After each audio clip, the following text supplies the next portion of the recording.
নমস্কার বন্ধুরা, আবারও একটা রেসিপি নিয়ে চলে এলাম। দেখেই বুঝতে পারছো আজকের কেকটা হচ্ছে কিন্তু সুগার ফ্রি। এই কেকটা তৈরি করতে কোনো রকম আটা, ময়দা, ডিম, দই কিছুই কিন্তু আমি ব্যবহার করিনি।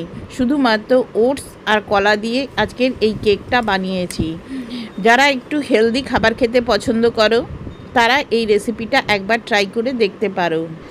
আমার চ্যানেলের রেসিপিগুলো তোমাদের কেমন লাগছে তা কিন্তু অবশ্যই জানিও। আর কেকটা বাড়িতে বানালে কেমন খেতে হয়েছিল সেটা জানাতে ভুলো না। তোমরা কোথা থেকে আমার রেসিপিগুলো দেখছো সেটাও জানিও, তাহলে আমি তোমাকে থ্যাংক ইউ বলতে পারি। দেখো কত সুন্দর সফট তৈরি হয়েছে। এই রেসিপিটাকে শেষ পর্যন্ত দেখার অনুরোধ রইল। আর রেসিপিটা ভালো লাগলে লাইক, কমেন্ট, শেয়ার করতে ভুলো না। আর খুব বেশি ভালো লাগলে সাবস্ক্রাইব করে বন্ধু হয়ে যাওয়ার অনুরোধ রাখলাম। তাহলে চলো শুরু করি আজকের এই রেসিপি। প্রথমে একটা প্যান বসিয়ে দিয়ে এখানে আমি এক বাটি ওটস দিয়ে দিচ্ছি। যে রেগুলার ওটস হয় সেটাই নিয়েছি। নিয়ে মিডিয়াম হিটে ওটসটাকে একটু ভালো করে ভেজে নিতে হবে। খুব বেশি লাল করার দরকার নেই, 2 থেকে 3 মিনিট মতো ভেজে নিলেই হবে। দেখো ওটসটা এরকম ভাজা ভাজা হয়ে গেছে। এবার এটাকে এক সাইডে রেখে ঠান্ডা করে নেব। এবারে কেক টিনটা রেডি করে নিচ্ছি। এখানে একটুখানি তেল দিয়ে দিলাম, দিয়ে একটা ব্রাশের সাহায্যে কেকের টিনের চারপাশটা এরকমভাবে তেলটা লাগিয়ে নিতে হবে। এবারে এর ভেতরে আমি 1 চামচ মতো আটা দিয়ে দিচ্ছি। দিয়ে এই টিনটাকে একটুখানি গ্রিস করে নেব। চারিদিকটা এরকম ঘুরিয়ে ঘুরিয়ে আটাটা দিয়ে দেবে, যাতে কেকটা বার করতে সুবিধা হয়, বা এক্সট্রা আটাটা ঝেড়ে ফেলে দেবে। দিয়ে একটা সাইডে রেখে দিচ্ছি। এবারে একটা মিক্সিং জার নিয়ে নেব। নিয়ে এদিকে ওটসটা কিন্তু ঠান্ডা হয়ে গেছে। ঠান্ডা হয়ে যাওয়ার পর এই মিক্সিং জারের ভেতর দিয়ে এটাকে একদম পাউডার করে নিতে হবে। আর ওটসটা ভেজে নেওয়ার ফলে খুব সুন্দর কিন্তু কেকে একটা গন্ধ আসবে। এবারে বাড়িতে যে পাকা কলা আছে সেই কলাগুলো আমি নিয়েছি। দেখো কলাটা কিন্তু বেশ পেকে গেছে, এতে কিন্তু রেসিপিটা করতে সুবিধা হবে। আমি এখানে 2টো কলা ইউজ করেছি। ঠিক এরকমভাবে কেটে নেবে। 2টো কলা দিয়ে দিলাম, তোমরা একটা কলাও নিতে পারো। আর এখানে দেখো আমি এখানে 10টা খেজুর দানা ফেলে নিয়েছি। নিয়ে এবার এই দুটোকে ভালো করে এরকম হ্যান্ড ব্লেন্ডারের সাহায্যে আমি ব্লেন্ড করে নিচ্ছি। তোমরা মিক্সিতে দিয়েও এটাকে ভালো পেস্ট তৈরি করে নেবে। দেখো ঠিক এই রকম পেস্ট হবে। হয়ে গেছে। এবারে এর ভেতরে প্রথমে আমি যেটা দিয়ে দেবো, যেটা হচ্ছে কি 1/3 কাপ এমনি সাদা যে তেল আছে সেই সাদা তেল দিয়ে দিলাম। তোমরা ইচ্ছা করলে বাটারও ব্যবহার করতে পারো। আর 1/3 কাপ দুধ দিয়ে দিলাম। দিয়ে এবারে এইগুলোকে খুব ভালো করে মিশিয়ে নিতে হবে। দেখো যতক্ষণ না তেল আর দুধটা ভালোভাবে মিশে যায়। দেখো ভালো করে মিশে গেছে। এবারে এখানে আমি 4 টেবিল চামচ মতো পাউডার যে গুড় আছে সেটা ব্যবহার করেছি। এটা একটা অর্গানিক গুড়, সেটা দিয়েছি। তোমরা এমনি গুঁড়ও ব্যবহার করতে পারো। এবার এটা ততক্ষণ মেশাতে হবে যতক্ষণ না গুড়টা ভালো করে মিশে যায়। এবারে একটা ছাঁকনি নিয়ে যে ওটসটা গুঁড়ো করে রেখেছিলাম সেই ওটসটা দিয়ে দিলাম। 1.5 চামচ মতো বেকিং পাউডার দিয়ে দিলাম। আর 1/4 চামচ মতো বেকিং সোডা দিয়ে দিলাম। আর 2 টেবিল স্পুন মতো আমি এখানে কাস্টার্ড পাউডার নিয়েছি, কাস্টার্ড পাউডার দিয়ে দিচ্ছি। দিয়ে এবারে এইগুলোকে খুব ভালো করে ছেঁকে নেব। দেখো এইটুকু যে আছে ওটসের দানা সেটুকু আর দিলাম না। এবারে এটাকে খুব ভালো করে এটার সাথে মিশিয়ে নিতে হবে। খুব যে ভালো করে ফেটাতে হবে এমন কোনো কথা নেই। অনেকে বলে যে খুব ভালো করে না ফেটালে কেকটা কিন্তু ফোলে না, কিন্তু আজকে আমি তোমাদের দেখিয়ে দিচ্ছি যে খুব ভালো করে ফেটাতে হবে না, কিন্তু এমনভাবে মেশাতে হবে যেন কোনো লাম্পস না থাকে, শুধু সেই দিকে খেয়াল রাখতে হবে। দিয়ে এটাকে খুব ভালো করে এরকমভাবে মিশিয়ে নিয়েছি।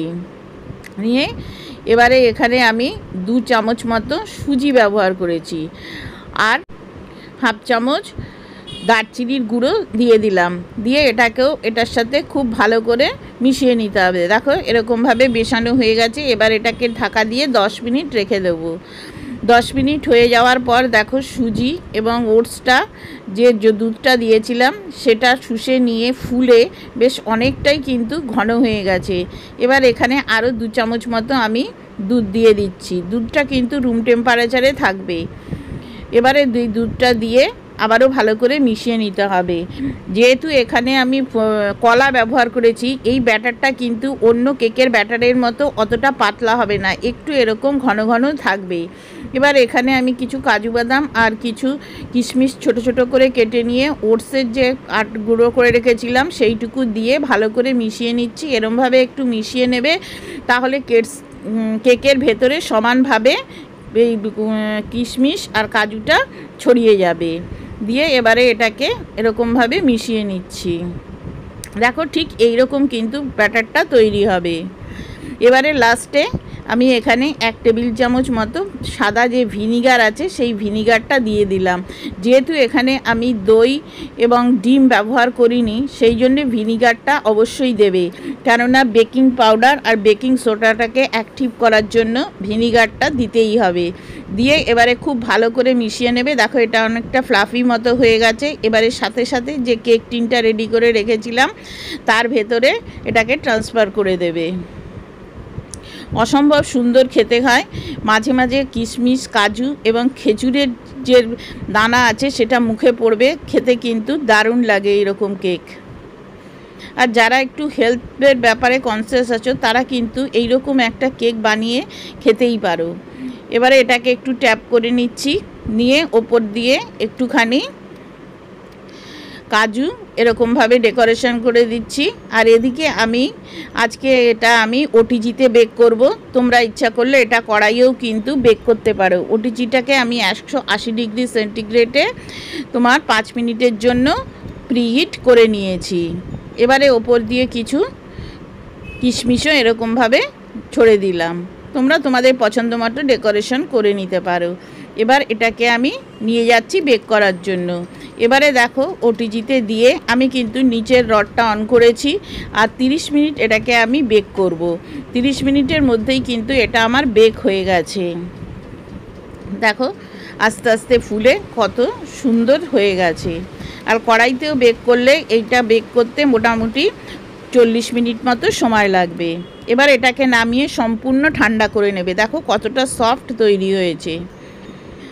এবারে এটাকে এরকমভাবে উবুর করে এরকমভাবে ডিমোল্ড করে নেবে। দেখো এই যে আমি যে আটা দিয়েছিলাম সেটাই পেছনে এরকমভাবে লেগে গেছে। দেখো কত সুন্দর সফট এবং নরম তৈরি হয়েছে। এবারে এটাকে তোমরা তোমাদের পছন্দ মতো শেপে কেটে নাও।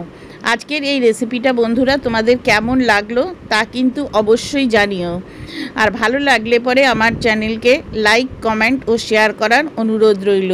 আর খুব বেশি ভালো লাগলে সাবস্ক্রাইব করে বন্ধু হয়ে যাওয়ার অনুরোধ রাখলাম। পুরো রেসিপিটা আমার সাথে থাকার জন্য তোমাদের সবাইকে অসংখ্য ধন্যবাদ। Thank you.